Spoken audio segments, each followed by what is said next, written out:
زي ما قلت لكم هناخد حاجه المحاضره دي مهمه جدا. ايه هي الريتاتشنج؟ الريتاتشنج ده عباره عن ان الصور بتطلع من الاستوديو او بتطلع من الكاميرا بطريقه معينه احنا بنحتاج نعالجها بيها.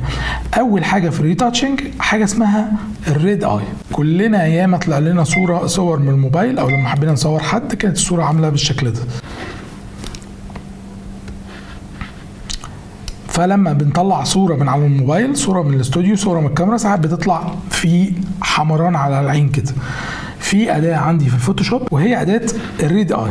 الريد اي كل اللي انت بتعمله ان انت بتيجي على الجزء الاحمر في العين وبتدوس كليك.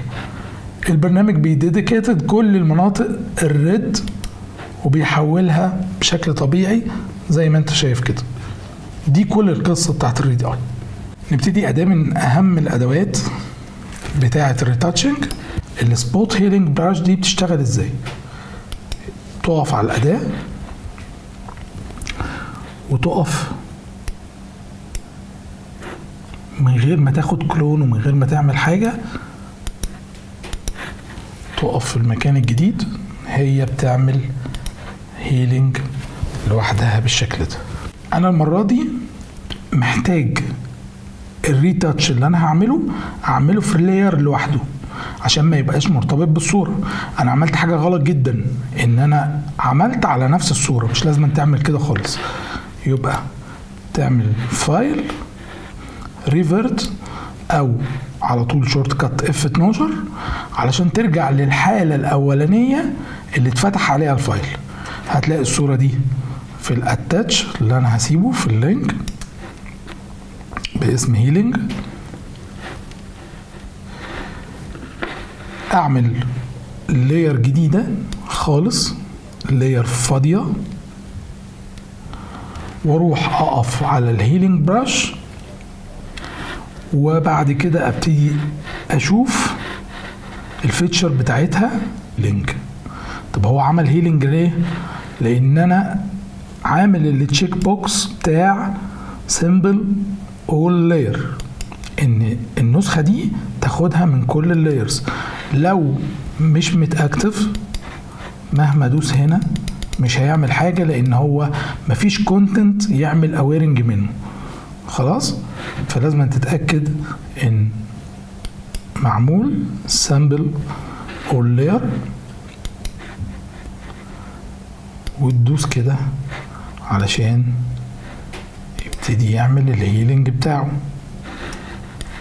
السبوت هيلينج ممكن تستخدم على حاجات زي كده. اللي بيحصل ان هو بياخد لما بدوس كليكة من المناطق اللي حواليها ويبتدي يعالجها بالشكل ده. طيب المناطق دي لما باجي بشتغل عليها في الدوران بتاع المناخير ساعات ما بيبقاش نورمال قوي، وانا اتفقت معاك ان انت عشان تبقى ديزاينر كويس لازم تبقى بتهتم بالتفاصيل قوي. ففي اداة تانية بنستخدمها علشان نحقق ده، وهي اداة الهيلينج براش تول. علشان باكسس عليها ازاي؟ ان انا بدوس كليك وبهولد كليك علشان تظهر لي الهيلينج براش تول.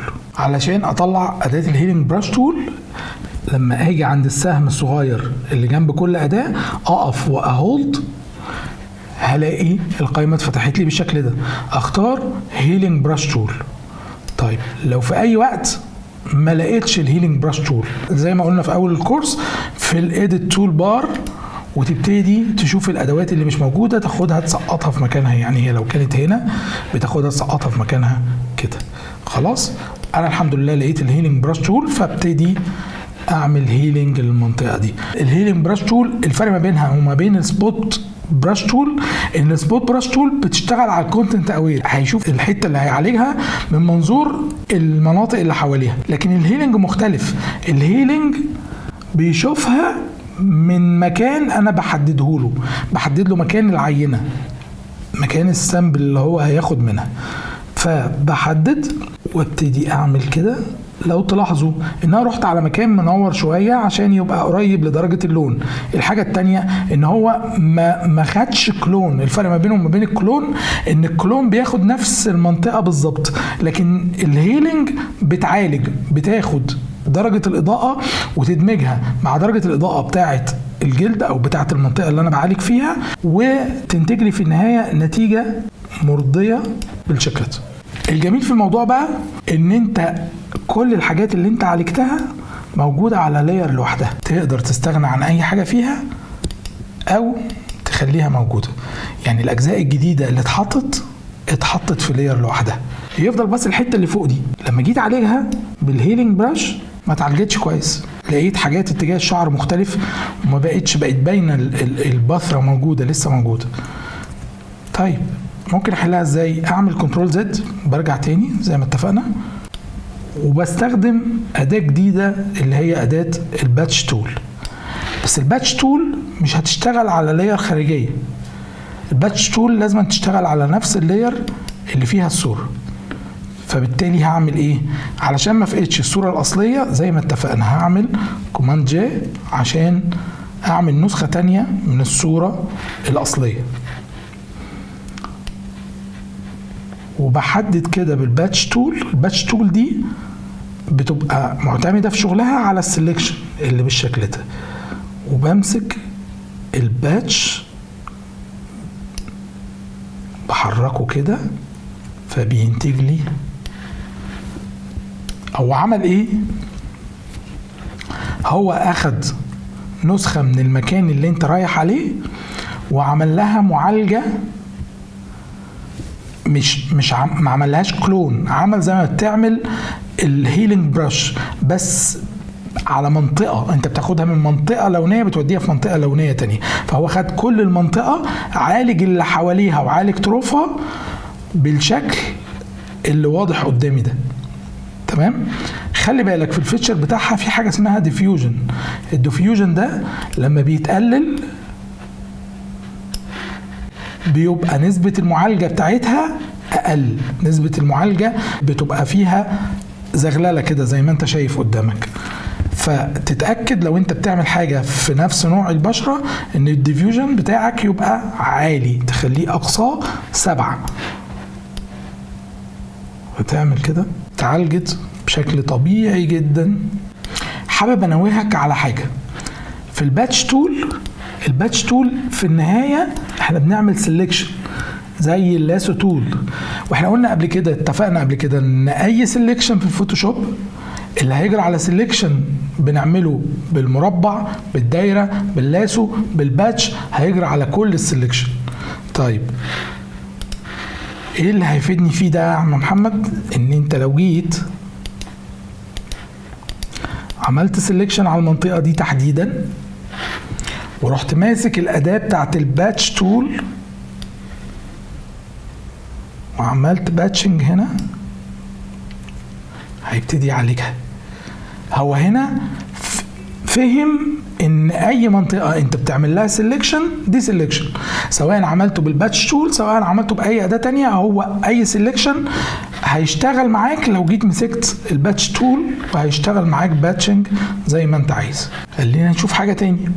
سنان البنت دي صفرة جدا، عايز اظبطها، واحنا كده بدأنا نحط الخطوة التانية في شغلنا على الفوتوشوب. ليه؟ لان احنا هنعمل حاجة مور ادفانسد، هستخدم فيها حاجتين من اللي انا اتعلمتهم قبل كده. الحاجتين ايه؟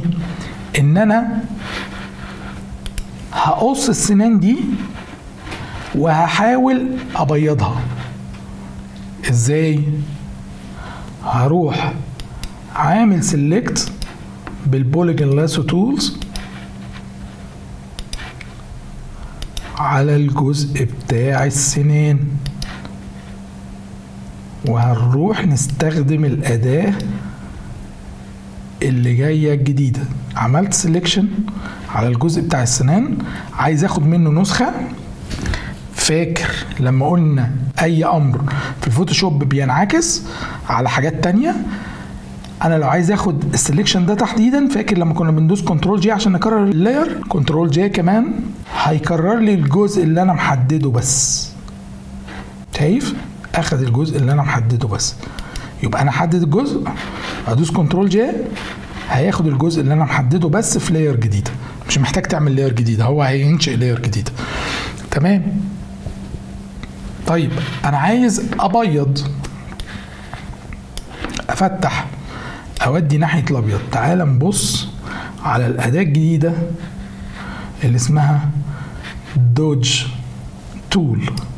الدوج تول لما بتيجي تمشي، هي طريقه عملها كده، ان انت بتمشي على منطقه معينه فبتبيضها، بتنقل كل الالوان اللي فيها اللي كانت اصفر بتنقلها للابيض. طيب انت حاسس بنتيجه؟ ممكن او ممكن لا. عشان تتاكد من النتيجه بتاعتك اقفل اللاير، لو قفلت اللاير هتشوف الفرق. شايف سنان البنت نورت ازاي؟ اوكي. يبقى الدوج تول بتنور ازاي؟ تعال نقف على اللاير دي وهجرب حاجه معاك. لو فضلت تعمل دوجنج كتير هيقعد ينور لغايه ما يوصل لمرحله الابيض. عكسها مباشره اداه البيرن تول، لو انا نورت حته زياده عن اللزوم بقدر اعمل لها، اقف على اللاير واقدر اعمل لها بيرنينج عشان اضلمها. والاداه دي بتشتغل ازاي؟ خلينا نشوف. نقف على اللاير التانية، لو دوست فضلت دايس دايس دايس دايس هتحرق لغايه ما توصل معاك للون الاسود. فانا بستخدمها هنا بحكمه علشان اوصل للنتيجه اللي انا عايزها. طيب كويس جدا. سنان البنت نورت. لو عملت زوم اوت عشان اشوف الصوره هلاقي اسنانها مش منطقيه، مش ماشيه قوي مع الصوره. فبعمل ايه؟ دي الحاجه الثالثه اللي بعرفها لك جديده. تقدر تخفف الاوبستي بتاع اللاير شويه، الشفافيه بتاعت اللاير شويه، علشان تبدو التأثيرات اللي انت عاملها منطقيه مع الصوره.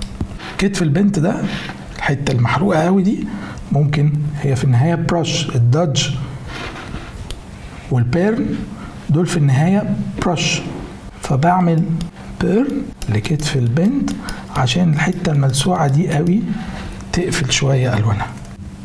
لو انا عايز اسحب الالوان من حته معينه او منطقه ضوئيه معينه في الصوره، بسحبها ازاي؟ باداه السبونج. اداه السبونج تول فيها اختيارين، يا اما تعمل ساتوريشن تعلي السطوع، او دي ساتوريت اللي هي تقلل السطوع. فانا لو عملت دي ساتوريت انا بسحب اللون بتاع الاصفر بوديه شويه للون الاغمق.